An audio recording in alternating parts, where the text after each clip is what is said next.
The Antislavery Knowledge Network is led by universities in Africa and the UK. It supports research and innovative and impactful work to address exploitation in contemporary slavery in Africa using approaches from the arts and humanities. Thanks to funding from the UK's Arts and Humanities Research Council and the Global Challenges Research Fund, we have commissioned and supported a range of research projects. Together, we aim to grow our network and explore how approaches from the arts and humanities can address contemporary forms of enslavement by adopting a community-engaged, human rights focus that delivers development impacts.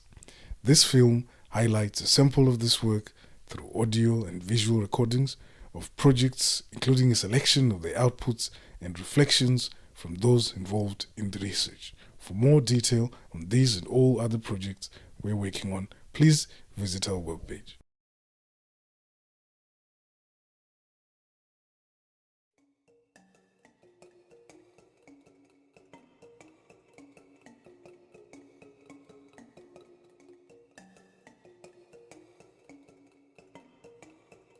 This was a project that had 3 phases.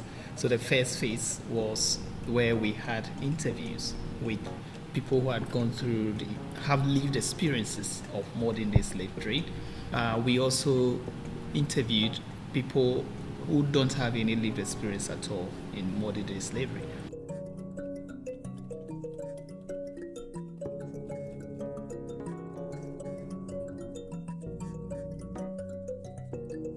When you mention slavery, what comes in mind are people in chains and in shackles.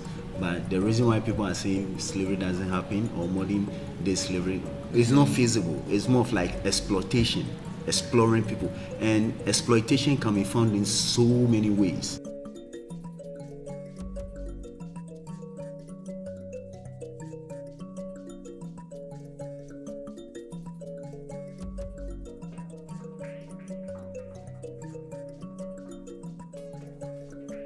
At the end of every performance, we engaged with the audience in a post-drama discussion, and they were able to confront an issue which a lot of people don't want to face, and the link that it has with historic slave trade.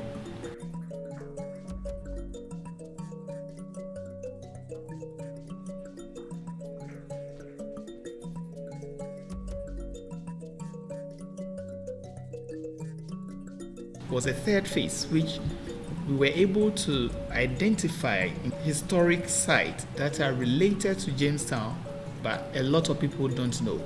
So this gave us the opportunity to design a virtual tour of Jamestown to share it to the world.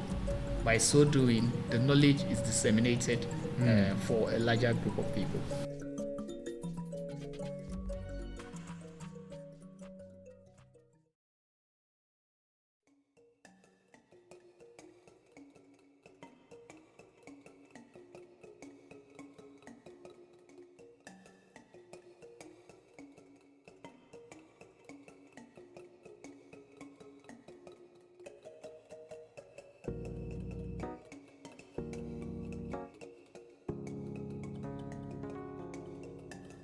In the mind of people, right from local, national, and international level, former child soldiers are looked at as hopeless people, and they can't do anything either to themselves or to the community.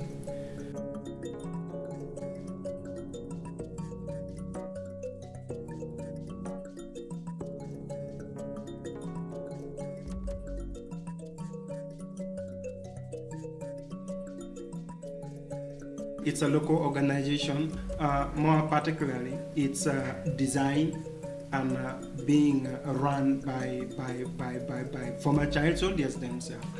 I am a former child soldier, so the organization was designed by us. We know what they want, so this creates a very good ground for them to have no doubt. We were looking at some key outputs. Of course, one is the cultural festival, which actually has managed to get on board a lot of community members and former child soldiers in a participatory nature.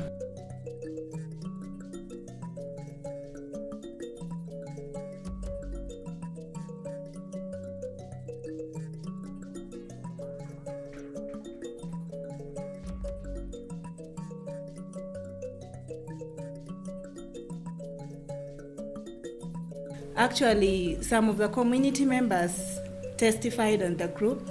They said, yeah, we thought this group was going nowhere. But when we saw how the group has been transformed, yeah, like people from the community started coming in to join the group. Now the group has expanded from 30, I think they're about 60 now. And at the end, it's not only former child soldiers, we have also the community where former child soldiers stay. They also get together. And at the end, we realize that this has been very effective in creating community cohesion and allowing former child soldiers and also the community members to come together and interact and to learn more and know better each other.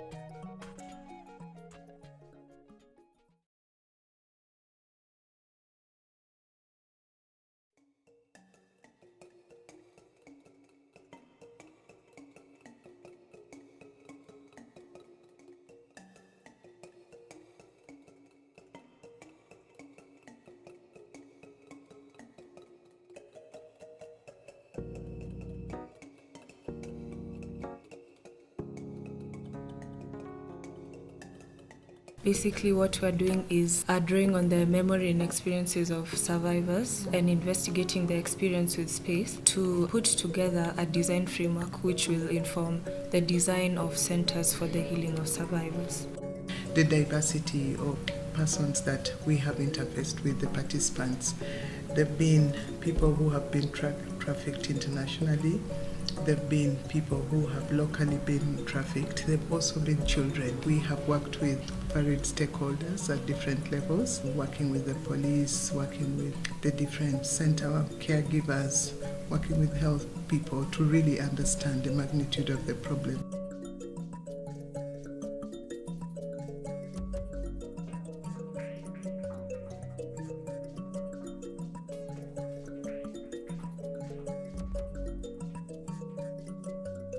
Every element of space communicates certain messages to you as a person. It might communicate confinement, it might communicate, repression, aggression against you. And so, for one, the same element might not communicate the same thing to another person. And so, being sensitive to this as designers is something that is very key. Through drama, through dance, through songs, what exactly they've been through.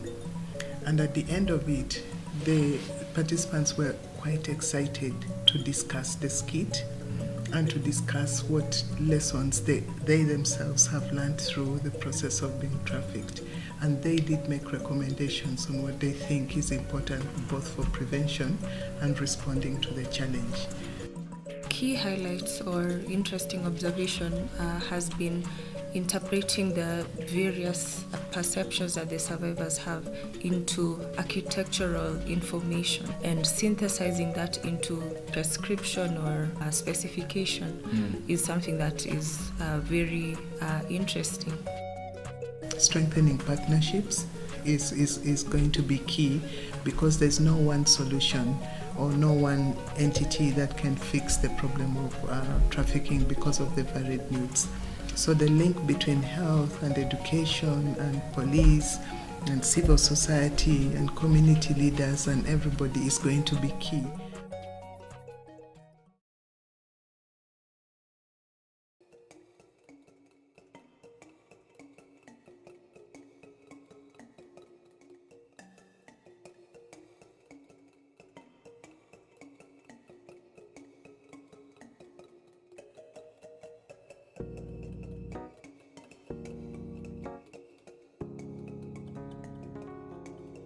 We believe if we educate and we give them such information, it would be an anti-slavery tool to actually help them. Performance arts side, which is the drama and dance, and then we have the arts, which is fine arts, and then photography, and then of course we have all the knowledge-based stuff, so what I call the academic stuff, and the heritage sides. All of these combined makes it what it is.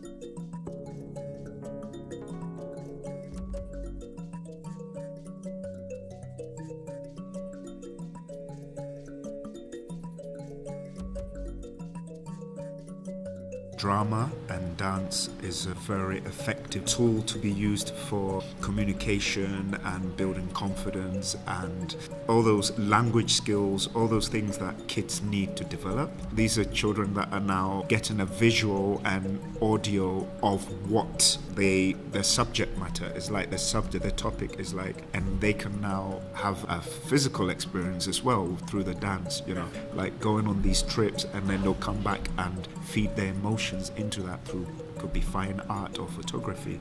So they're getting to reflect on that through their own interpretation of it.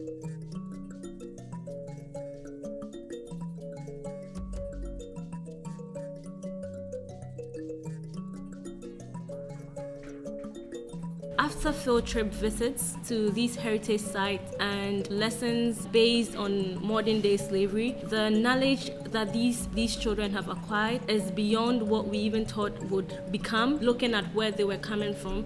And also help in their community, it's emerging voices, so it's giving them a voice. What we aim to achieve is to produce an educational pack that we want to take to government schools, both in urban centers and rural areas, to teach these young people who are very vulnerable to issues of modern day slavery currently. So we aim to also teach their teachers, just equip them to be able to give information about issues of slavery, both historically and modern day. Also take it to areas that are currently having lots of people in modern day slavery. All these kids are now empowered, and they can now go on and empower other children, seeing that they really understand it, and they can now go to other classmates, kids in the communities, and say, hey, what's going on there is actually a type of modern day slavery. I think we've done part of our job. Yeah.